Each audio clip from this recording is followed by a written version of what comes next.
오늘 윤리에 대한 말씀입니다. 일부 예배 때도 장 목사님 윤리에 대해서 말씀 선포했습니다. 한마디로 얘기하면 법입니다. 법.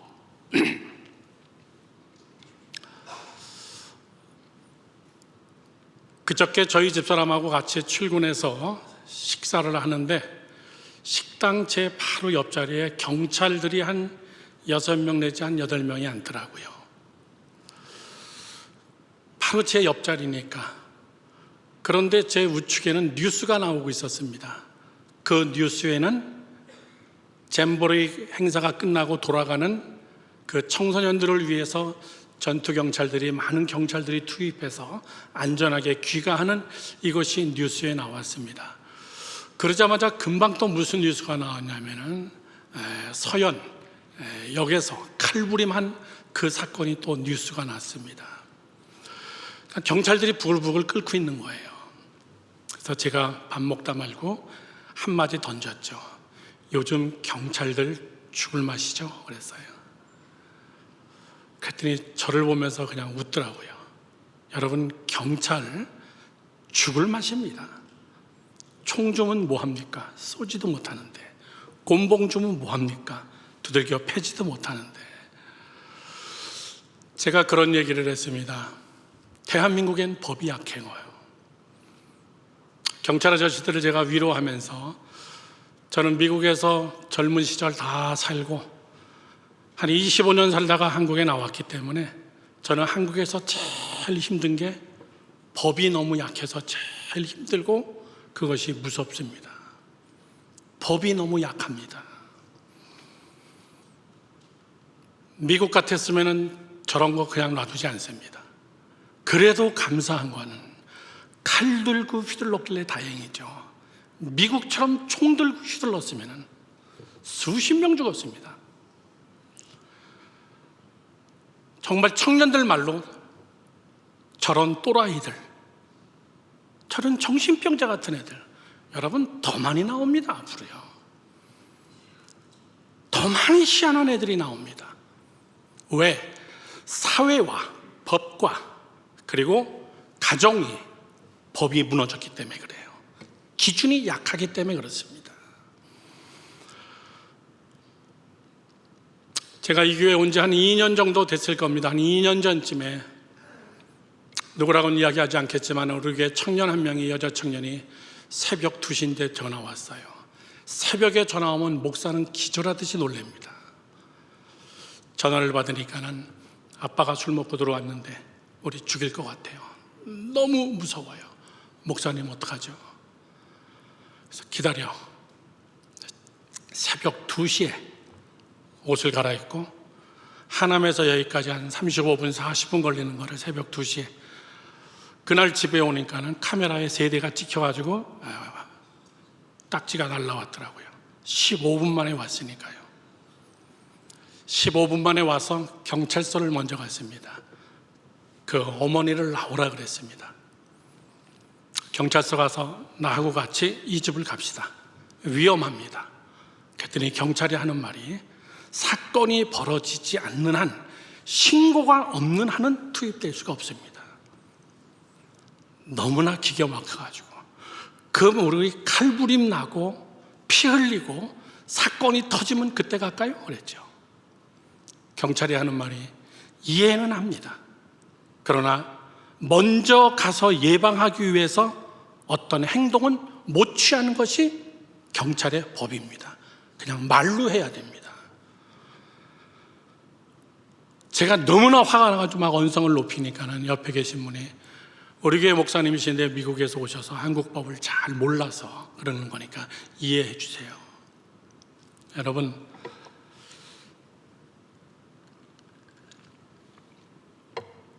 아동학대, 아동강간, 그리고 특별히 음주운전. 제가 자꾸 미국 얘기를 해서 거부감을 느끼시는 분들도 있다고 그러더라고요. 그냥 비교하는 것 뿐입니다. 어린이들을 건든다든가 술 먹고 운전한다든가 이거는 굉장히 무서운 죄입니다. 그냥 그 자리에서 딱 수갑 채워가지고 그냥 곧바로 교도소로 보내버립니다. 아동 성범죄, 여러분도 TV에서 많이 보셨잖아요. 웃겨요. 형량이 250년이에요. 그러면 맨 처음에 저도 미쳤나? 장난하나 지금? 저 판사는 장난하고 있는 거예요? 저 사람 지금 50이 넘었는데 250년을 때려봐야 무슨 소용이 있어? 그런데 저는 그걸 깨닫게 됐습니다. 그 안에서 몇 년을 살다 죽든 그건 상관없다는 거예요. 반드시 죄의 무게는 져야 된다. 너가 저지른 죄의 무게는 250년은 거기 있어야 돼. 그 다음에 죽든 살든 그건 난 상관 안 해. 무섭게 다룹니다. 불법적인 데모를 하고 거리를 점령하고, 여러분 경찰 말탄 기마부대가 나와가지고 말들이 다 짓밟아 버립니다. 무섭습니다. 그러니까 175개 나라가 연합해서 모여서 살아도 질서 속에서 돌아가는 게 법입니다. 한국은 경찰들한테 막 덤비고 경찰들한테 막 욕하고. 이야, 오늘 제목이, 여러분 우리 교회 전체 제목이 윤리입니다. 이 법이라는 거를 우리 크리스찬들은 어떻게 이해를 해야 되고 어떻게 믿어야 되는 것인가? 이걸 오늘 우리 윤리라고 했습니다. 성경에는요, 여러분 잘 들으시기 바랍니다. 3가지의 법이 있습니다. 성경에는 10계명밖에 없는 거 아닌가? 무슨 법이 또 있나? 성경은 크게 따져보고 보면 3가지의 법이 있습니다. 첫 번째 법은 양심의 법이라는 것을 여러분 말씀하고 있습니다.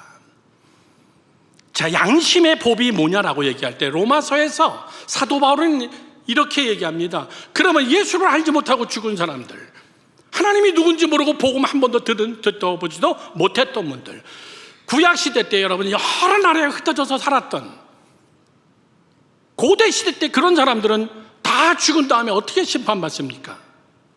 유대인들만 구원하는 겁니까? 그때 바울은 로마서 1장 20절에 이렇게 얘기합니다. 자세히 천천히 읽어볼게요. 창세로부터 그의 보이지 아니하는 하나님이시죠.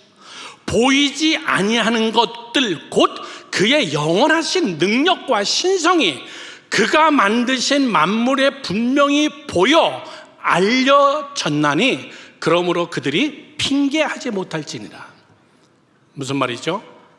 예수를 믿건 안 믿건 사람은 하나님이 피조물로 창조할 때 우리 안에 하나님의 신성을 집어넣었다는 거예요. 그래서 이것이 죄악인지 아닌지 기본적으로 알게 만든 것이 있기 때문에 예수를 믿었다 안 믿었다, 또는 내가 하나님을 안다 모른다, 나는 구약시대의 인물이다, 나에게 그 성경의 잣대를 들이대지 말라, 너희들은 그렇게 변명하지 못해. 양심이라는 게 있잖아. 세상의 모든 것들에게는 하나님의 거룩한 신성을 그 안에 집어넣어 놨기 때문에, 여러분 생각해 보세요. 가인과 아벨, 가인이 아벨을 죽였어요. 죽인 게 살인이냐 아니냐, 죄냐 아니냐, 어디에 근거가 없어요. 하나님이 십계명 만들지도 않았어요. 근거가 뭐냐 그 얘기예요. 그래도 가인은 아벨을 죽인 다음에 스스로 깨닫는 게 있습니다. 내가 죄를 졌구나, 내가 못할 짓을 했구나. 그리고 하나님의 낯을 피하여 숨기 시작합니다. 그때 하나님이 가인을 불러서 얘기합니다. 왜 숨냐 그 얘기죠. 네 동생의 핏값의 소리가 내 귀에 들리는데. 아담과 하와는 범죄하여서 선악과를 따먹고 나서 그들도 마찬가지입니다.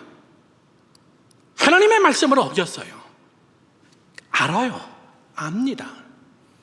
그걸 우리가 1차적인 법, 양심이라고 얘기하는 겁니다. 양심, 다 같이 시작. 양심. 다시 한번 시작. 양심이에요. 압니다, 그냥. 그래서 성경을 다 찾을 시간이 없지만은 양심이 저버린 자를 향하여서 구원받지 못할, 용서받지 못할 화인 맞은 양심, 양심에 불화살, 불도장이 찍혔다 그 얘기예요. 요즘 뉴스에 태반이 화인 맞은 양심자들입니다. 양심 없는 자들. 부모를 죽여버리고 끝까지 보험도 하겠다고 아내를 차에다가 싣고선 저수지에 그냥 빠져 죽고. 그 뉴스 나올 때 우리 집사람에게 제가 그랬어요. 여보, 우리는 보험 든 게 아무것도 없어서 저런 일이 없을 테니까 참 다행이다.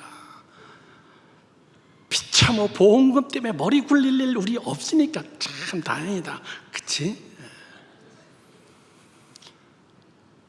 화인 맞은 양심이에요. 양심이 죽어버렸습니다. 두 번째 법이 나옵니다. 두 번째 법은 오늘 길게 봉독한 여러분 윤리의 법입니다. 율법입니다. 십계명입니다. 이 법은 변함이 없습니다. 이 법은 하나님께서 돌판에 새겨서 모세에게 준 절대적 법입니다. 믿으시면 크게 아멘 하십시오. 이것을 우리의 윤리의 법이라고 이야기합니다. 오늘 이거를 여러분께 말씀을 증거하려고 하는 거예요.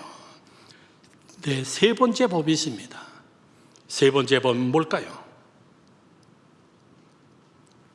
은혜의 법이라고 하는 겁니다. 시작. 은혜의 법.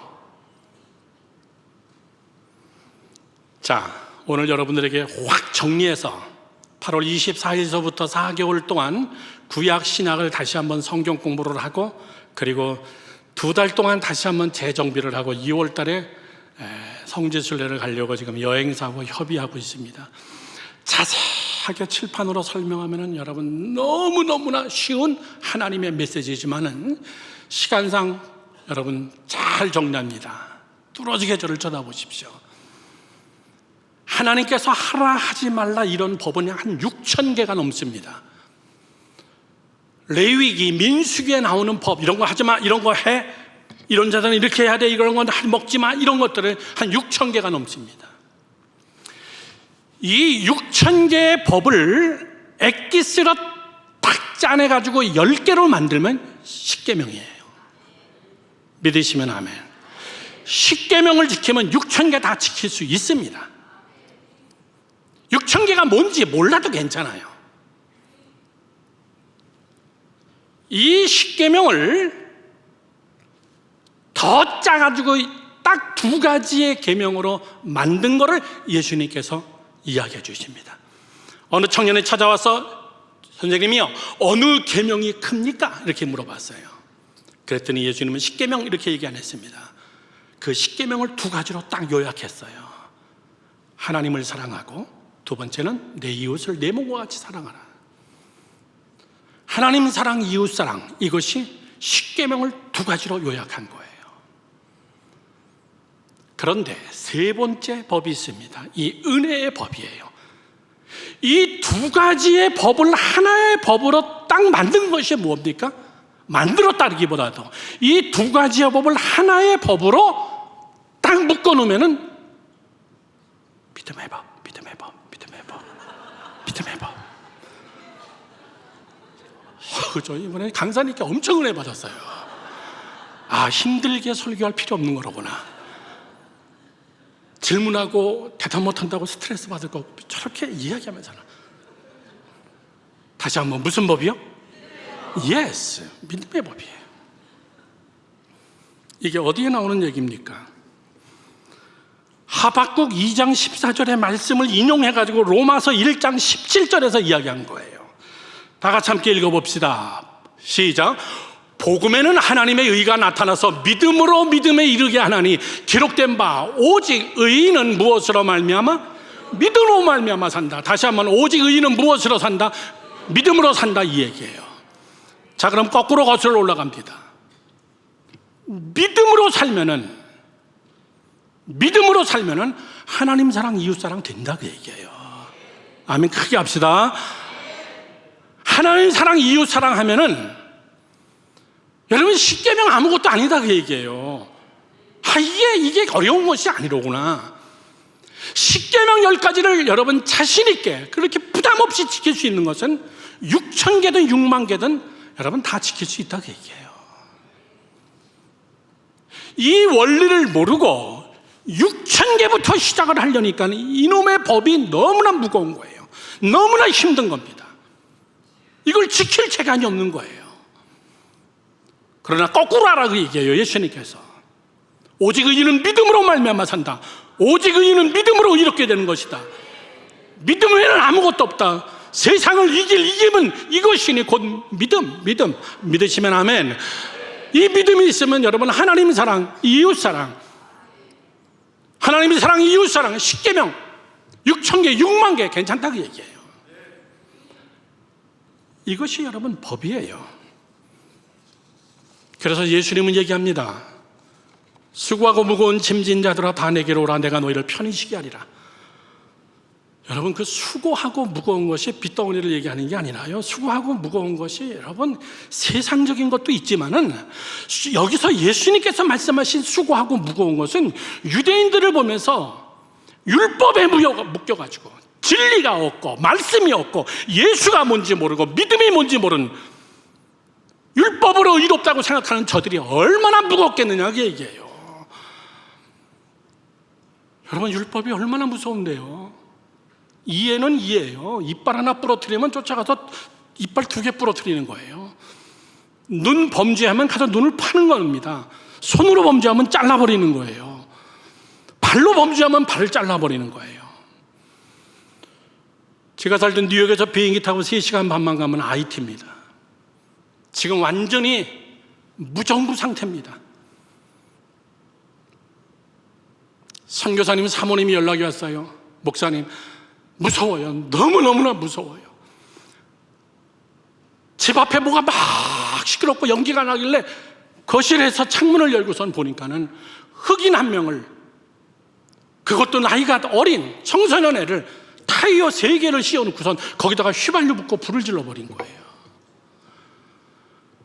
생각해 보세요. 타이어에 묶여가지고 휘발유 덩어리 거기에 불을 집어버렸어요. 자기 집에서 일하는 사람이 나가서 알아보니까는 자전거를 훔쳤대요. 물건 훔치면은 율법대로 처리하는 거예요. 그래서 제가 그랬어요. 다 그 나라 그놈이지 뭐. 걔네는 11계명이 하나가 있어요. 11계명 걸리지 마라. 안 걸렸다 뿐이지. 타이어를 씌워놓고 불 지르는 그놈이나.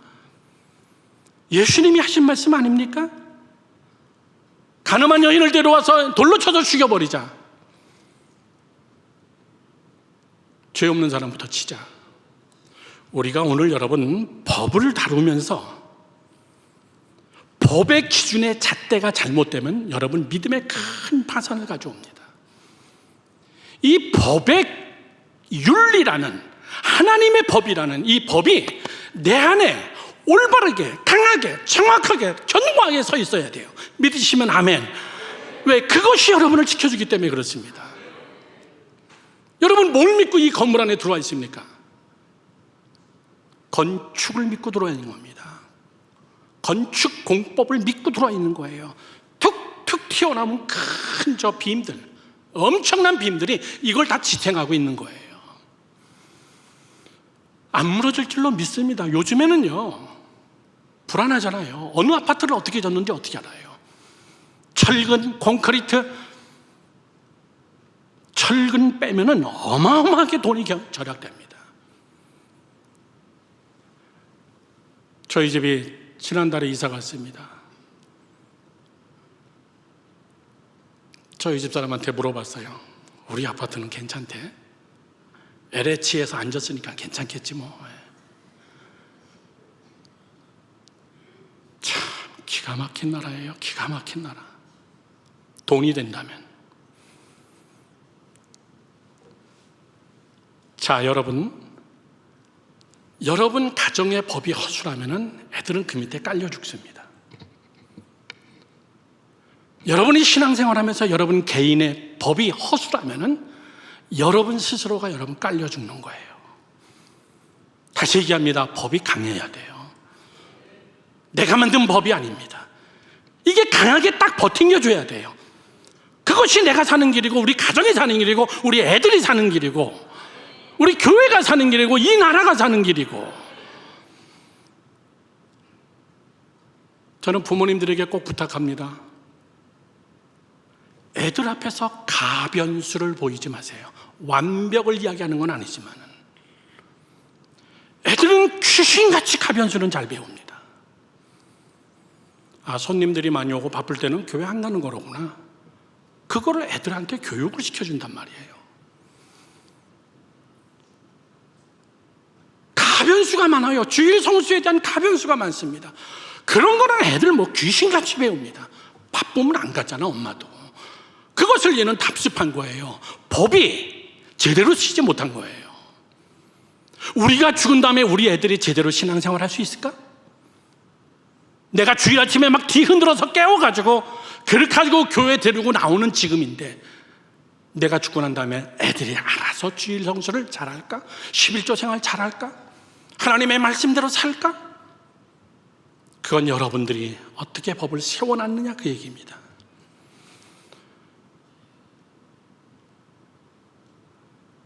이번에 주일학교 애들 교사 포함 12명이 같이 함께 싱가포르, 말레이시아를 갔습니다. 애들을 가르치고 돌아와서 부모들하고 몇 시간 동안 길게 평가회를 하면서 부모님들 애들을 잘 키우는 게 그게 인생 승리예요. 자녀들 똑바로 하나님 앞에 헌신시키는 게 그게 하나님 앞에서의 상급입니다. 이거 한다고 내가 돈이 나옵니까? 뭐가 나옵니까? 초등학교 때부터 애들에게 법을 가르치는 거예요. 예의, 매너, 가장 기본적인 윤리라고 얘기합니다. 자, 오늘 이제 본론에 들어가면은 이 법이라는 것, 오늘 이 10계명, 1계명부터 4계명, 나 외에는 다른 신을 섬기지 말라, 우상을 만들지 마라, 하나님의 이름을 망령되이 일컫지 마라, 안식일을 거룩히 지키라, 이 4개. 저를 보세요. 이 4개. 질문합니다.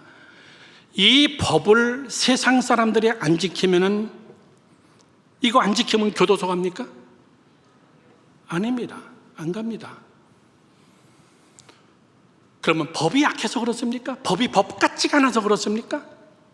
왜 그럴까요? 답은 이겁니다. 종교법을 사회법화하지 않았기 때문에, 종교법을 세상법화하지 않았기 때문에, 세상이 종교법이 세상을, 여러분, 벽을 쌓고 그냥 같이 신경 쓰지 않는 거예요. 그런데 무서운 종교법을 세상법으로 만든 나라들은 굉장히 무섭습니다. 대표적인 나라가 여러분 모슬렘 국가들이에요. 모슬렘 국가들은 돼지고기 판다? 있을 수가 없습니다. 법에 아예 없어요. 돼지고기 가게가 아예 없습니다. 술을 마신다? 이건 죽으려고 기를 쓰는 겁니다. 술을 구할 수도 없습니다. 무슬림의 법이기 때문에 그렇습니다. 돼지고기 먹는다? 있을 수가 없어요. 여자들이 히잡을 안 쓰고 다닌다? 남자들이 몽둥이로 패고 막 죽여도 형사적인 책임 안 집니다.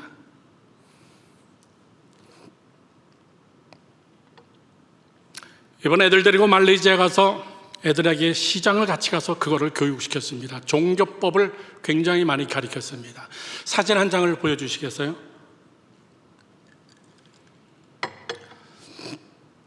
조금만 더 확대해 주시겠어요? 제 얼굴 안 나와도 괜찮으니까. 슈퍼마켓입니다. 슈퍼마켓의 발바닥에 보면은 노란 줄이 그어져 있습니다. 그 노란 줄에 뭐라고 써 있냐면 warning, non halal zone 이렇게 써 있어요. 거기 들어가면 안 된다고 얘기해요. 모슬렘들은 거기 들어가면 안 된다. 쉬운 말로 얘기하면 여러분, 저 안에는 할랄 음식이 아닌 것들이 있다. 부정한 음식들이 이 안에 있다. 그러니까 모슬렘 사람들은 이거 먹지 마라. 외국인들에게는 허용한다. 자, 여러분들이 보실 때 왼쪽에 warning, 뭐가 그렇게 무섭냐고 얘기해요. 큰일 난다 이런 뜻이죠. 경고, 위험, 이렇게 바닥에 써붙인 거예요. 그리고 non halal 존, 할랄 많이 들어보셨죠? 할랄 음식, 모슬렘 사람들이 먹는 음식. 할랄이라는 말은 무슨 뜻이냐면 할랄은 허용된 것, 이런 뜻이에요. 종교적으로 허용되는 음식. 자, 쉽게 얘기합시다. 소고기, 닭고기, 생선, 염소, 이거 외에는 안 된다고 얘기해요. 근데 저 안에 들어가면은, 여러분 저 두 번째 사진 보여주시겠어요? 저하고 저희 집사람하고 들어갔죠. 제 머리 위에 뭐가 있습니까? 제 머리 위에 돼지 풍선이 하나가 큰 게 날개를 달고 지붕에 걸려 있습니다. 껍질 싹 벗겨가지고. 무슨 말이죠? 돼지고기 먹으면 너 죽어, 그 뜻이에요. 이번에 갔던 8명의 어린애들을 데리고 저기를 한 바퀴를 다 돌았어요. 이게 모슬렘이야. 하나님하고 다른 게 뭔 줄 아니? 여러분, 시장에서 얼마든지 성경 공부하는 겁니다. 그리고서 애들을 데리고 나온 다음에 계산대에 쭉 갔습니다. 우리 모두 그거 너희들이 먹고 싶은 거 하나씩 다 사. 그리고 계산하는데 저쪽 계산대 두 줄은 non halal 존, 여러분 계산대예요. 거기는 돼지고기 이런 거 올려놔도 괜찮아요. 거기는 부정한 음식 계산하는 데입니다. 심지어는 물건 자체도 계산대에서 스캔하는 것도 부정이라고 생각하는 거예요. 왜 그렇죠? 종교법을 사회법화 시켰기 때문에. 무서운 저력이 그 안에 있습니다. 자, 그러면 구약시대의 유대인들은 어떻게 살았을까요? 지금도 그렇습니다. 유대인들은 모슬렘들은 할랄이라는 것을 쓰지만은 유대인들은 코셔라는 말로 씁니다. 코셔, 구별됐다, 구별된 음식. 유대인들도 절대 돼지고기 이런 거 안 먹습니다. 모슬렘하고 똑같습니다. 사실 모슬렘이 유대교 거를 여러분 그대로 답습한 거죠.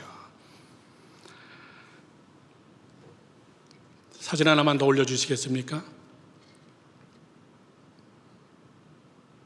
맥도날드입니다. 이스라엘에 갔을 때 나오는 맥도날드 가게입니다. 맥도날드 가게의 맨 왼쪽에 보면은 코셔 이렇게 써 있습니다. 나중에 여러분 참고하시기 바랍니다. 이스라엘 가셔서 코셔라고 써 있으면은 무슨 뜻이냐면은 절대 돼지 기름이나 이런 걸로 튀기지 않았고 요리하지 않았고 돼지는 한 방울도 안 들어갔다, 그 얘기예요. 다 코셔, 구별되고 정제되어진 맥도날드이다. 맛은 어떨 것 같아요? 뒤지게 맛이 없죠. 우리 뭐 돼지 인물 보고 잡아먹나요? 맛있으니까 먹는 거죠. 뒤지게 맛이 없습니다. 그래도 저들은 저거를 법화시켰습니다. 제가 왜 이런 얘기하는지 여러분 잘 아셔야 됩니다. 이게 여러분 본론일 수도 있습니다. 그러다 어느 날 예수님 부활 승천하신 이후에 베드로가 요빠, 지금으로 얘기하면 하이파, 굉장히 멋있는 바닷가 동네입니다. 제가 그 하이파를 일부러 저희 식구들과 같이 함께 가서 베드로가 기도했던 그 집을 가봤습니다. 베드로가 오후에 지붕 위에 올라가서, 지붕이 다 플랫하니까 평평하니까요, 그 위에 올라가서 기도를 하는데 그때 하늘에서 아시죠? 하나님의 환상이 내려옵니다. 환상을 베드로에게 보여주는데, 베드로야, 하늘 위에서 내려오는 이 음식을 먹어라. 그러고선 보재기가 둥실둥실 내려오는데 보니까는 그 안에 뭐가 들었어요? 쉬운 말로 얘기합시다. 돼지고기, 족발, 선짓국, 기는 음식, 뱀, 악어, 이런 것들이 하나 가득 있어요. 그러니까 베드로가, 나는 히브리인 중에 히브리인이고 난 유대인인데 어떻게 이렇게 부정한 음식을 먹을 수 있습니까? 그때 하나님께서 얘기하죠. 내가 정결하다고 하면 정결한 거야. 먹어. 그 얘기해요. 먹을 수 없습니다. 평생 부정하다고 생각했는데 그런 법이 내 안에 있는데, 그랬더니 두 번째 다시 한번 보재기가 내려오는데 코셔 음식이 내려온 것이 아니라 똑같은 그런 음식이 또 내려온 거야. 먹어라. 베드로가 순종하면서 그 음식을 먹었습니다. 성경에 나오지 않는데 세상에 이렇게 맛있는 걸 왜 안 먹었지? 그 꿈의 그 환상의 내용이 뭡니까? 너 지금 여기서 떨어진 저 동네 누구누구네 집에 가면 고넬료라는 사람이 있다. 이방인이다. 로마에서 파견 군인이다. 상당히 믿음 있는 사람이다. 너 그 사람을 찾아가서 그에게 다시 복음을 증거하고 그 집을 기초로 교회를 세우고 초대교회의 시작을 시작할. 무슨 말입니까? 유대인들은 사람도 코쇼가 있어요. 유대인 아니면 상종을 안 합니다. 특별히 이방인들 개같이 취급합니다. 그런데 그들을 만나래요. 그들과 같이 함께 식사라는 겁니다. 그리고 그 집에서 예배를 드리고, 이것이 하나님께서 허물어 버린 율법의 시작이었어요. 여러분, 제가 왜 이렇게 서론을 길게 얘기하냐라고 얘기할 때는 절대적 법이 있고 상대적 법이 있다는 거예요. 법은 이렇게 중요하다는 겁니다. 제가 식당에서 경찰하고도 이야기했지만은 대한민국이 정말 살기 좋은 나라인데 법이 너무 약해요. 이건 중범죄를 저지르고선도 1년, 2년이면 다 나와요. 애들 강간 살인하고 나서도 1년, 2년이면 다 나와버리고. 제가 용서가 없고 자비가 없고 긍휼이 없는 이런 피 한 방울 찌른 그런 사람이라고 생각하지는 마세요. 알고 보면 저도 굉장히 부드러운 사람입니다. 법은 법이에요. 법은 법입니다. 하나님께서 말씀하신 절대적인 법, 오늘 4가지인데 지금부터 4가지 하면 몇 시에 끝나나 염려하지 마십시오. 앞하고 뒤만 할 겁니다. 왜 그런가? 십계명을 이해하는 각도가 우리가 좀 바뀌어야 됩니다. 첫 번째 얘기합니다. 첫 번째, 나 외에는 다른 신을 두지 마라. 시작. 나 외에는 다른 신을 두지 마라. 제가 가로하고 다시 적어놨어요. 시작. 삶의 전체를 하나님께 집중하라. 풀어서 설명하면 저 뜻이에요. 우리가 나 외에는 다른 신을 두지 마라. 저건 내가 정말 끝까지 잘 지킬 수 있다. 나는 모태신앙이야. 천만의 이야기입니다. 지금 여러분 주일날 예배 나온 여러분들에게 다른 신을 섬기지 말라고 제가 설교를 해봐야 걔네 땀만 나고 입만 아픈 거예요. 그 얘기를 하는 게 아닙니다. 나는 기독교 집안에서 태어났어요. 나는 하나님밖에는 몰라요. 어떻게 무식하게 돌에다가 절을 하고 신상에다 절을 하고 어떻게 그런 무식한 짓을 합니까? 이런 얘기를 하는 게 아니에요. 하나님의 본심은 네 안에 이 법이 있냐 그 얘기예요. 나 외에는 다른 신을 섬기지 마라. 이 말은 나에게만 집중해라 그 얘기예요. 시작. 나에게만 집중해라. 다시 한번 시작. 나에게만 집중하라. 여러분, 저는 뭐든지 요약하고 정리해가지고 엑기스로 만드는 걸 좋아합니다. 십계명은 하나예요. 저계명 하나입니다. 나 외에는 다른 신을 섬기지 마라. 나에게만 집중하라. 이 계명 하나예요. 2계명, 3계명, 4계명부터 나머지 10가지는 하나님에게 집중하는 방법을 쭉 설명해 놨을 뿐이에요. 우상 만들지 마. 내 이름 가지고 장난하지 마. 주일날 꼭 교회 가. 내 이웃을 내 몸과 같이 사랑해. 내 부모를 공경해. 도적질하지 마. 다 이런 것들이 뭐예요? 하나님에게 집중에 방해되는 것들을 지금 설명하고 있는 거예요. 여러분, 설교를 정리 쪽으로 가는 겁니다. 이제 하나님에게 집중해야 내 안에 기둥이 견고해지는 거예요. 법이 강해지는 겁니다. 너무나 산만해요. 왜 우상 숭배합니까? 왜 죄를 짓습니까?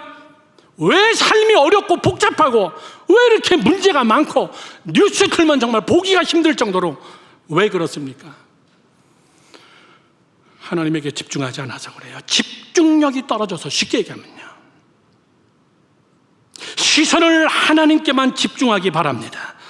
너 자신을 보지 말고 하나님께 맞추라는 말입니다. 생각도 내 생각보다는 하나님의 생각, 세상과 하나님을 비교하지 마라, 이런 얘기예요. 세상과 하나님을 비교하다 보니까는 세상이 더 만든 것 같아요. 그럼 여러분 우상 숭배를 시작하는 거예요. 세상 사람들이 살아가는 방법이 더 맞는 것 같아요. 교회 안에 앉아서 여러분 우상 숭배하고 있는 거예요.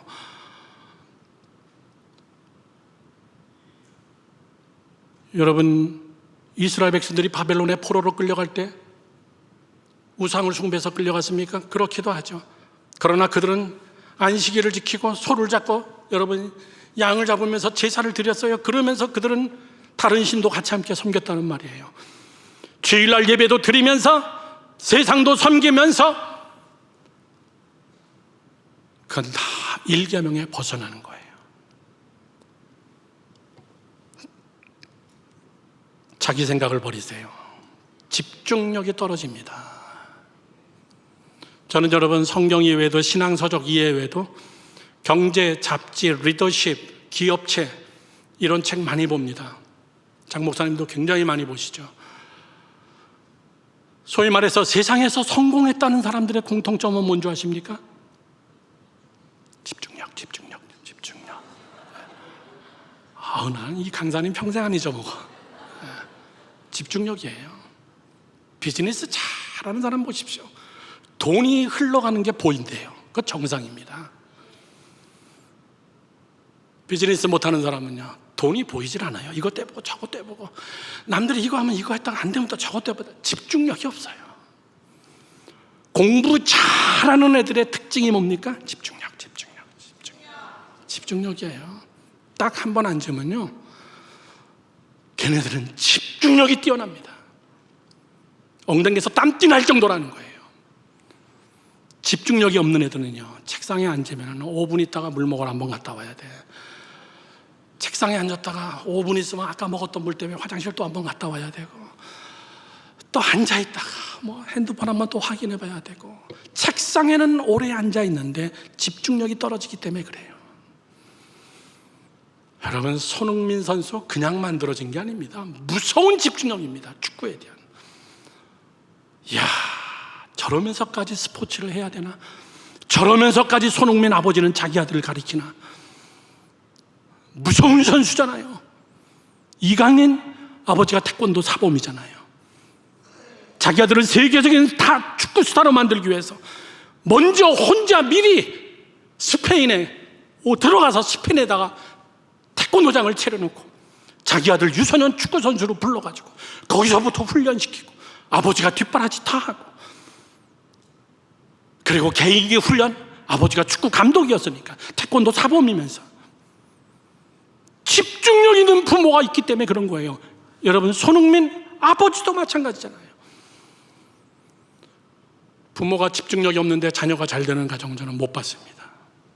무서운 부모다. 한석봉 같은 어머니.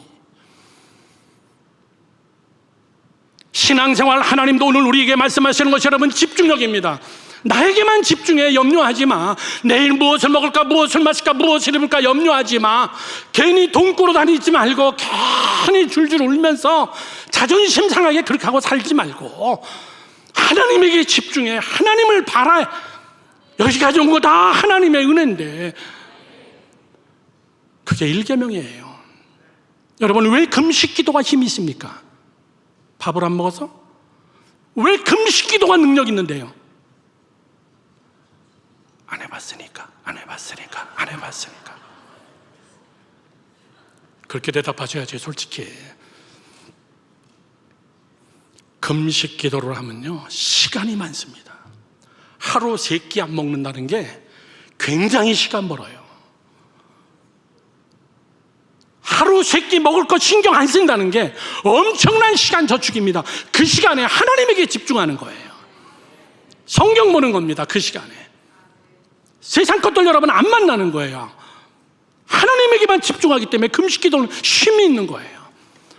먹을 거 다 먹고 노는 거 다 놀면서 밥만 굶으면서 기도한다.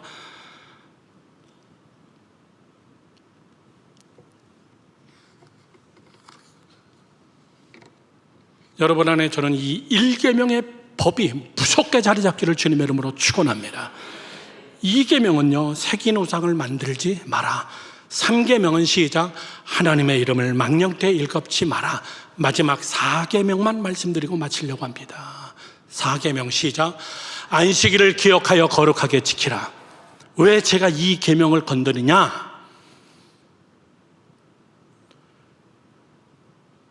우리 세계 여러 나라의 개신교회가 생각하는 10계명과 저 10계명을 최초로 받은 히브리 사람들이 생각하는 10계명에 차이가 있기 때문에 그래요.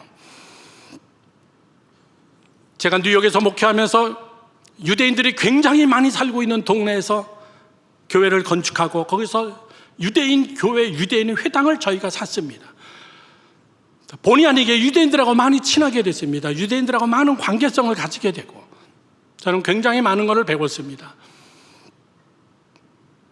유대인들은요, 10계명 중에서 제일 탁월한 계명을 4계명으로 생각합니다. 성경 공부 시간에 교재 가지고 칠판에다 쭉 설명하면 좋은데 우리는 대개 이렇게 두 가지로 생각합니다. 1서부터 4계명까지는 하나님과의 관계성의 계명, 5계명부터 내 부모를 공경하라부터 마지막 남의 물건을 탐내지 마라까지 10계명까지를 인간과의 관계, 하나님과의 인간과의 관계, 이렇게 10계명을 크게 둘로 나누는데 이스라엘 사람들은, 히브리 사람들은 그렇게 안 해요. 히브리 사람들은 하나님과의 계명, 사람과의 계명, 그 다음에 하나, 4계명을 딱 띄어서 이 계명에 집중합니다. 안식일을 거룩하게 지키라. 여기에 목숨을 거는 거예요.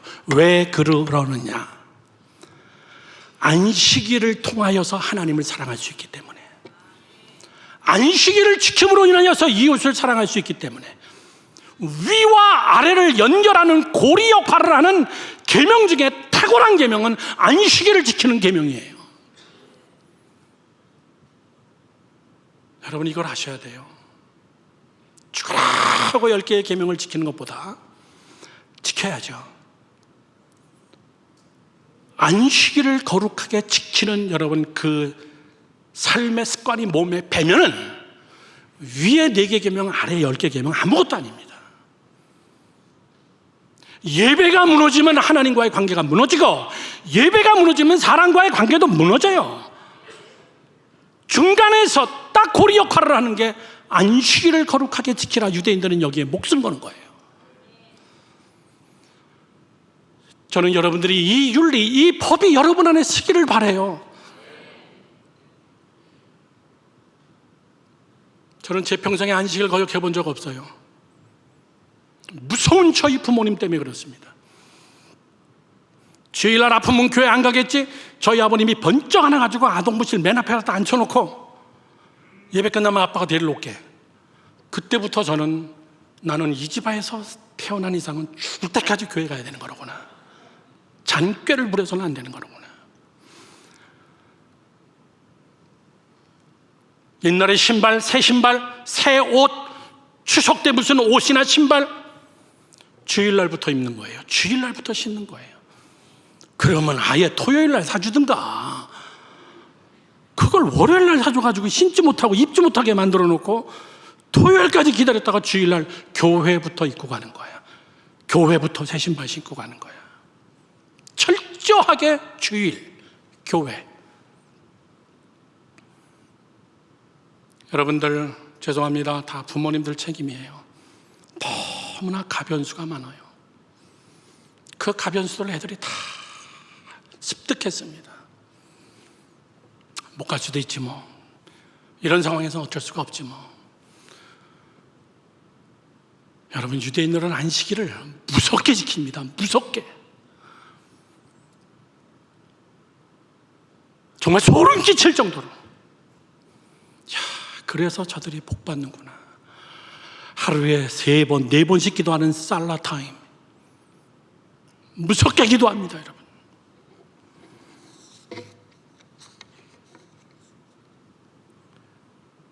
유대인들은 종교법을 자기들의 사회법과 그대로 매치시켜 놨습니다. 그런 나라는 강대국이 됩니다. 미국, 영국이라는 나라가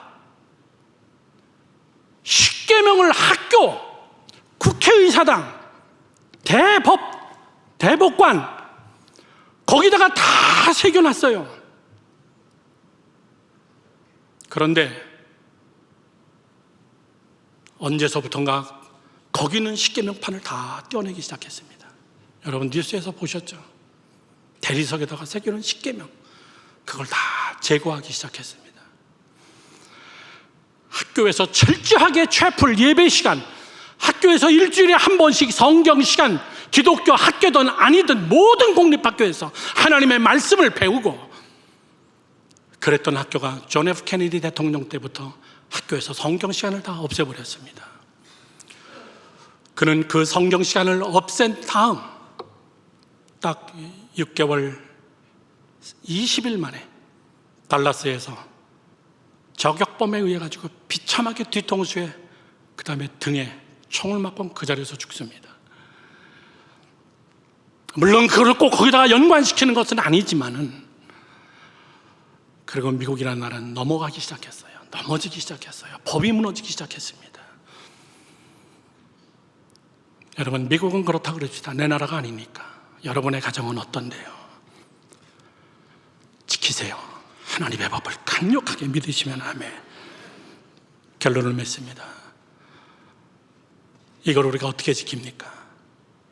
성경 한 구절, 진리를 알지니 진리가 너희를 자유케 하리라. 시작. 진리를 알지니 진리가 너희를 자유케 하리라. 진리가 없으면 자유하지 못해요. 진리가 없으면, 내 안에 예수라는 진리가 없으면 기독교가 너무 까다로워요. 뭐 하지 말라는 게 너무나 많아요. 못하는 게 너무나 많고 이거 해라 저거 해라 너무나 힘들어요. 거기에 묶이다 보니까는 자유하지를 못해요. 왜 이렇게 교회가 나한테 부담을 줘? 왜 이렇게 예수 믿는 게 힘들어? 그러나 진리 대신 예수 그리스도가 그 안에 들어가면요, 진리 대신 예수의 영이 내 안에 들어오면요, 그게 나를 묶는 게 아니라 나를 보호했던 거였구나. 그것이 나를 지키는 거였구나. 그게 자유하게 되는 겁니다. 믿으시면 아멘. 몇 번 용서할까요? 율법대로 눈에는 눈, 이에는 이로 맞을까요? 아니다. 70번씩, 7번씩 7번이라도 용서를 해라. 자유하게 되는 거예요. 저는 이런 놀라운 법이 여러분 안에 넘치기를 주님의 이름으로 축원합니다. 축원합니다. 기도하겠습니다.